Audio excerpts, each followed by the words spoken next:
Welcome back to the show. We're talking about the militant group ISIL, also called Daesh. Do recent military setbacks mean it is in decline, or do last week's terrorist attacks in Brussels prove it's as deadly as ever? Let's get back to our panel. Tawfiq, you talked a moment ago about Libya and the fact that ISIL has now got a foothold over there. To what extent should we blame countries like France and the United States for reducing Libya to a failed state, allowing ISIL to move in and take over? It's certainly a major factor in what we see today is the existence of a place like Libya and maybe other places that does not have strong governing body.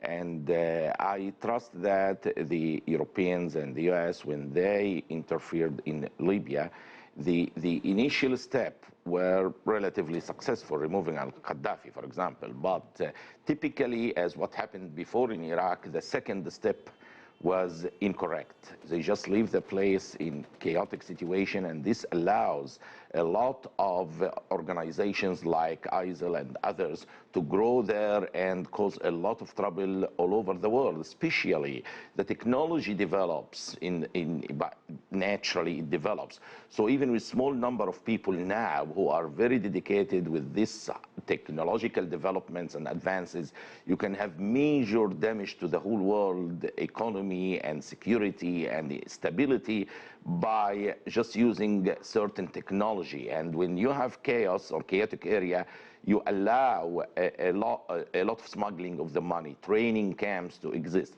So I believe the US and European countries now has some responsibility to try to bring Libya under a reasonable controlling body some way or another. Abdel, what is your view on that? Did the United States and its allies effectively shoot themselves in their collective foot by bombing Libya, killing Gaddafi, and then leaving this power vacuum that was taken by ISIL?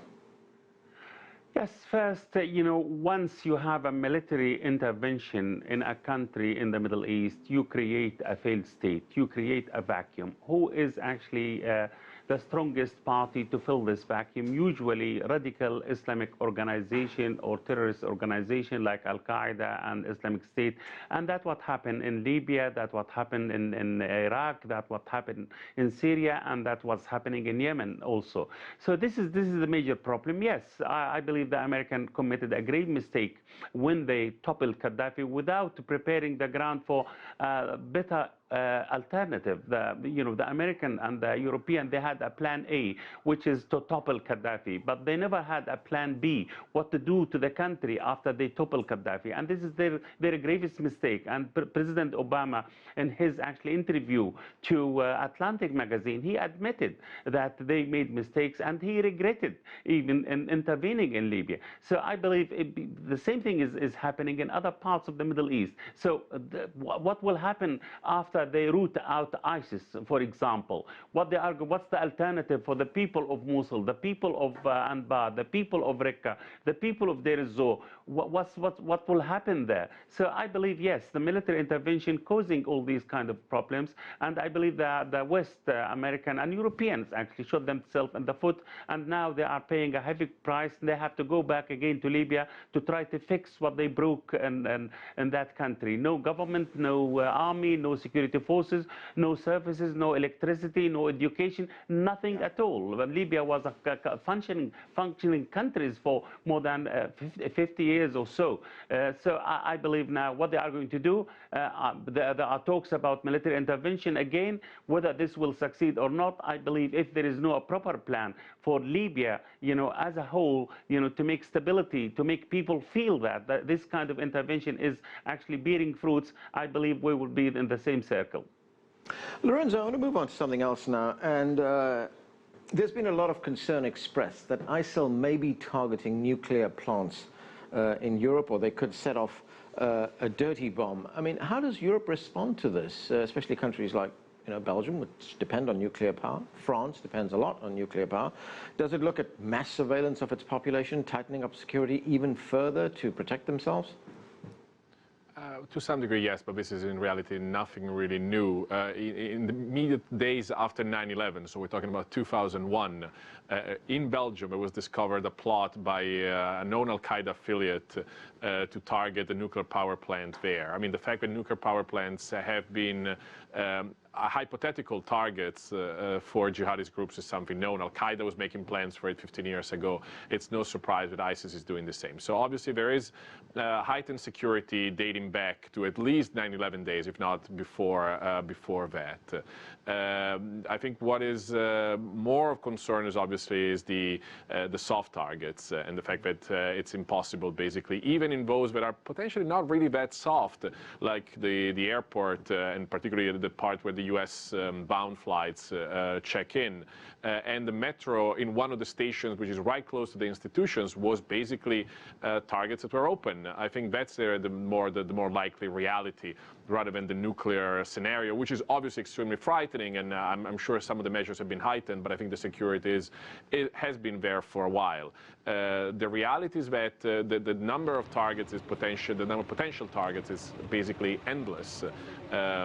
What authorities are working on is not so much surveillance of communities, but trying to zero in on the networks. And I think what you see in many cases is a problem of, yes, failed intelligence sharing, limited resources, but also one of the dilemmas that democratic societies face. A lot of these individuals that carry out attacks are known knowing that somebody is an extremist. Another thing is having evidence enough to arrest him and charge him. And I think a lot of people are in that limbo, and our authorities are in this very frustrating situation where they observe and monitor a lot of people, they cannot arrest them. Obviously, in a democracy, that's how it works.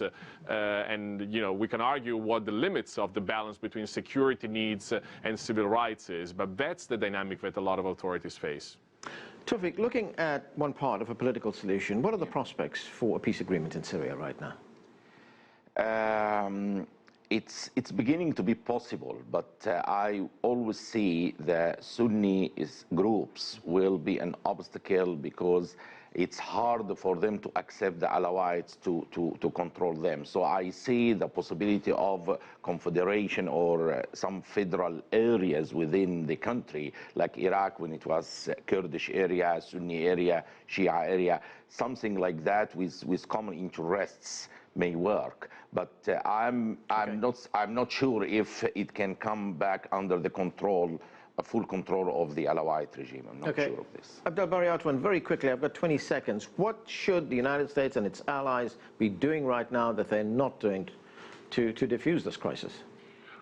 Well, actually, they are trying to do by involving Russia actually and Iran, incorporate them in the peace process. This is a huge success, and it started to bear fruits in Syria and also in Iraq itself. So I believe the understanding between American and between Russian together, they can actually reach some sort of a political solution which can at least reduce the damages and reduce the bloodshed, if not preventing it completely. So I believe giving terrorism the priority is also another success, which, if they continue with the same route, I think the situation could be much better.